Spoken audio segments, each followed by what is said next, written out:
I'm still here to the last day. Yes, exactly. I am in the hands of Africa. I don't have anybody back home. I'm not going home. This is God. Bro, I don't want to start crying. I'm not going anywhere. No, chill out. Beginning. I'm not understanding because I just watched a full-grown man who actually auditioned to get into a show. Now finally succeeds into getting the show and is now crying that he wants to go home. Anyways, guys, that was Koyin, and he's in the BB Naija 10/10 house season 10. Of course, you know how it is. There's always so much to look out for. And yeah, the housemates are not dulling this time around. We signed up for premium drama, and premium drama we are getting. My name is Ruth Chinyewoku, and you're welcome to BB Naija Updates only on Leadership TV. I'll be filling you in on everything that happened in the house within the past 24 hours. If you want more of this, please keep watching Leadership TV and keep expecting us to speak to you about it every single day. So first, we are kickstarting with the nomination evictions that happened yesterday. And guys, it was a whole lot because Mide was nominating non-existent housemates. Like Big Brother had to, who are you talking about? Now see how it happened.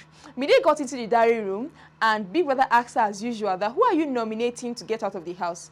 And Mide said she was nominating Desiani and Menanzi. Big Brother was like, wait, the Desiani, that is former petroleum minister. Did she sneak into the house and I didn't know? Because when Big Brother was surprised, he asked her again, Mide, who do you want to nominate? And Mide was still like, it's Desiani and Menanzi. It was drama for Big Brother because I'm sure Big Brother had to go and check his list to be sure. I mean, did we let somebody into the house and we didn't know? Now, after checking, Big Brother had to come back again and Mide, tell us, who are you trying to nominate? She still maintained. Menanzi and Desiani, Big Brother, I think is something like that. And guess what she was talking about? Is Mensan and Denari.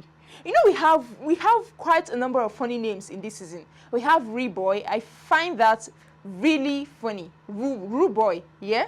We have Ruboy. And then we have Culture. It's Culture, but it's spelled Couture, if you ask me. So it's going to give the housemates, and then we have Damboskin. It sounds like in Daboski from Odumeje, if you understand what I'm saying. But it was a whole lot because she had to go back and forth, Big Brother, before Big Brother was like, okay, you're talking about Mensan and Denari, right? Mide said, yes, Big Brother, something like that. And here's the funny part.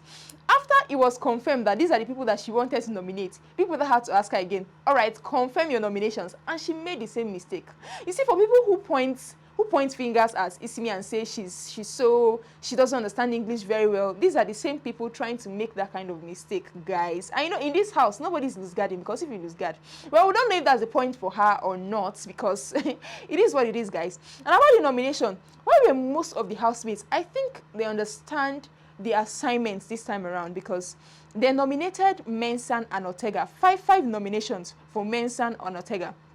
And if you ask me, that's quite strategic because these two housemates are like, they are showing signs of, oh, I'm going to go find this game. You're already showing signs of, oh, I have self-esteem and I'm outspoken.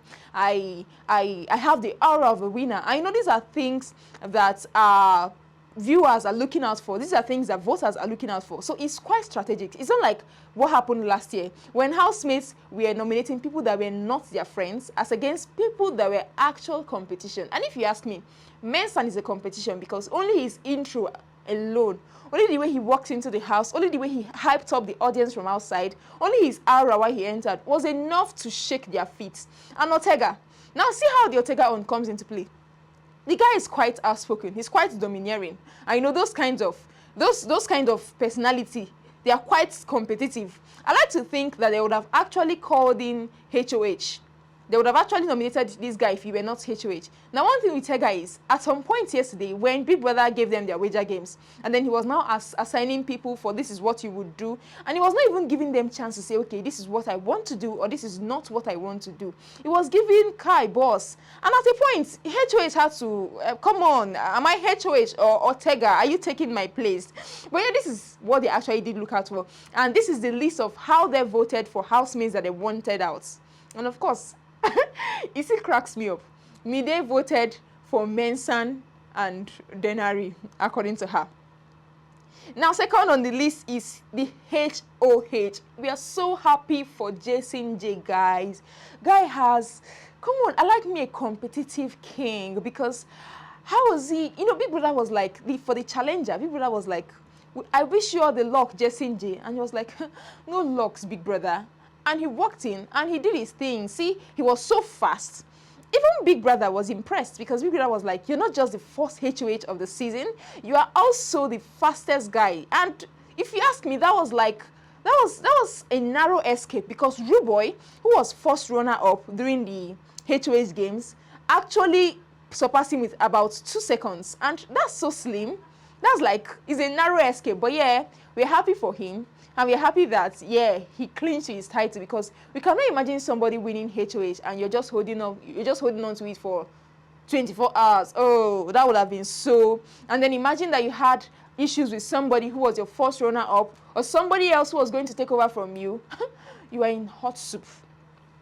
And who is not talking about this culture? I don't know what kind of drama we signed up for culture, or what culture had in stock for us this season, because Big Brother calls culture and was like, culture, all right, come and do the challenge. And culture was like, no, I'm cool. That guy came into the house to eat, guy. The gala guy that was brought up in Ajegule. What do we expect? He came into the house to eat. And yes, you're looking up to a whole lot of eating this season. And that brings me to, for people who came to eat and people who came to play their games, Koyin. You know, one thing that most of the audience members or the viewers do not know is that Koyin is actually an actor. Like, Koyin has been on movies before. He's acted a number of movies.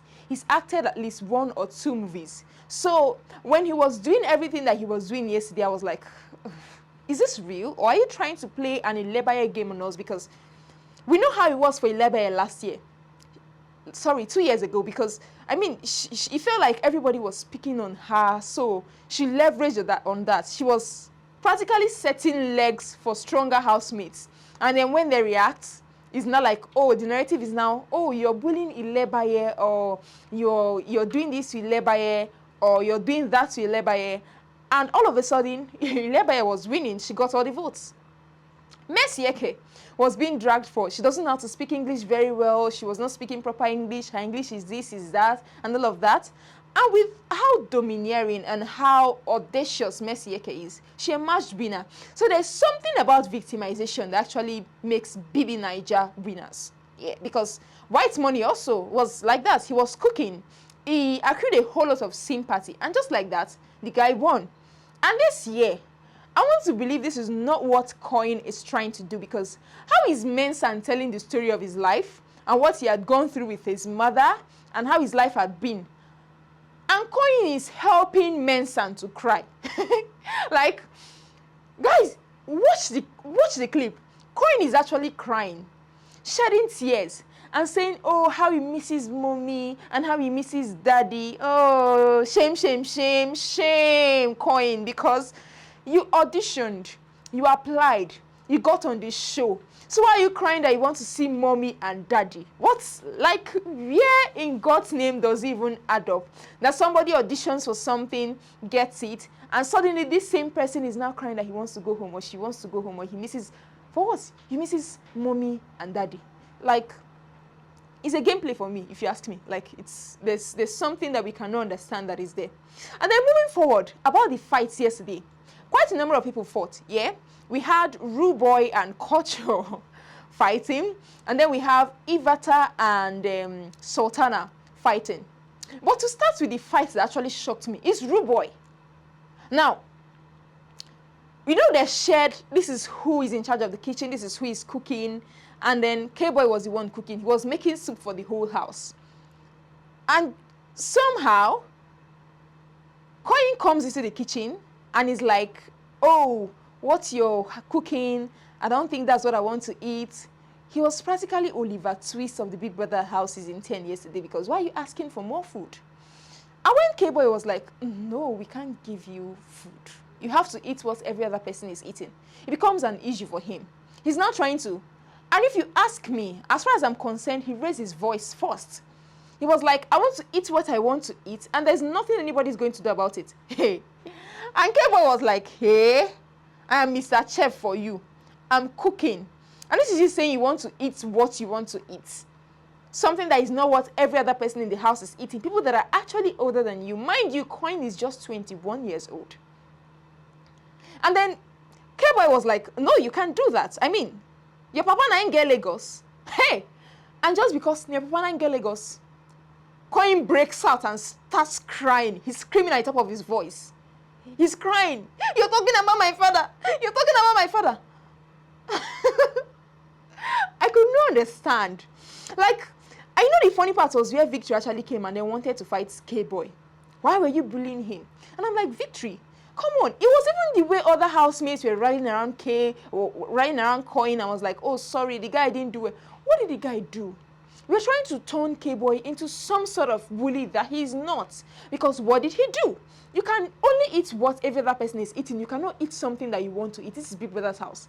And all of a sudden, you're now making him look like the bully. It's giving typical Pere. Like the way Pere was being dragged for bullying. The way Cross the Boss. The way some other persons were being dragged for bullying. And that's the game plan. But mind you guys, Koyin is an actor. He's been on sets before. He's been on screens. Not once, not twice. So whatever he's doing, I mean, he's 21 years old. He's not 15. He's not 16. And when he signed up to get in the Big Brother house, he knew it comes a whole lot of dragging. The celebrity scene is not for the weak. So whatever game he's trying to play, I just hope the viewers don't buy into it because, come on, you're going to get voted based on actual efforts, not based on sympathy. And then that brings us to the second fight, Sultana and Ivata.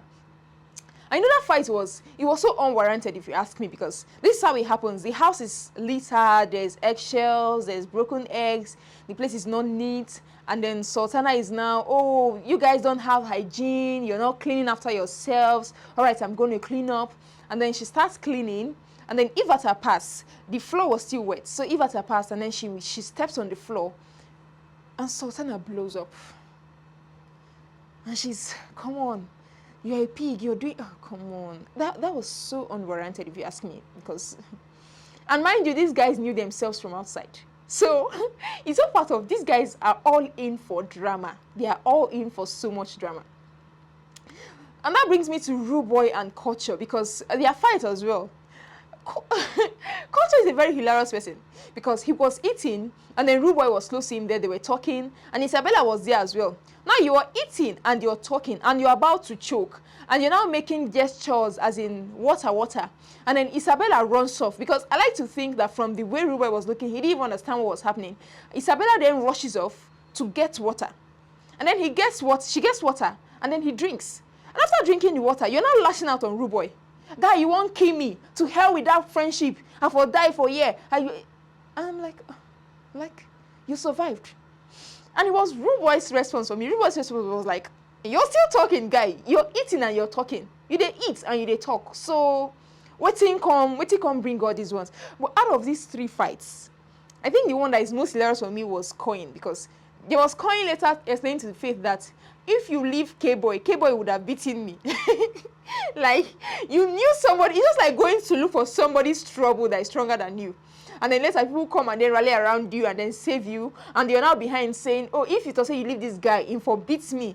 And then the part that caused me was, I'm a very soft boy. So any little thing I cry. How does that even make sense? Any little thing I cry, even if we had ended up fighting and I had beaten him, I would have still cried. That is drama enough. I know 29 housemates in one building is a whole lot of struggle. This is like the highest the show had ever had in the longest period of time. 29 people vying for 150 million naira. We expect that drama and we are going to get it because even Victory, when they had finished fighting, Victory was now going to fight K-Boy. Why were you trying to bully him? And I'm like, Victory, why are you also trying? It's giving forced drama if you ask me. And yes, we've signed up for it. We are going to be seeing a whole lot of it this season. But about last night, we can see some sort of shifts from the cuddlings. We can see some sort of clicking happening. We are seeing the big girls, the big Soso, the Sultana. You know, it's giving old money and they're linking up and they're trying to form a clique. And we are also seeing Dede and Kola. I like to think that Kola likes Dede, but he's not getting the response. He's not getting the vibe. I don't think the girl is into him as well. I think she's rather into into HOH Jason, and it's looking like Jason and Doris may actually hit it off, because why is she his first partner of the season? What do you think, guy? What do you think? Do you think like there are actual ships forming in the house? Because we are looking out for it. Now till I see you again, my name is Ruth Moku, and this is BB Niger Update on Leadership TV.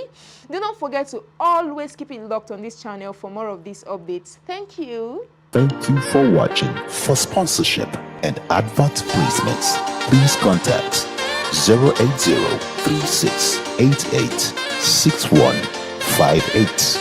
Last Word Leadership Podcast Studio. You have the last word.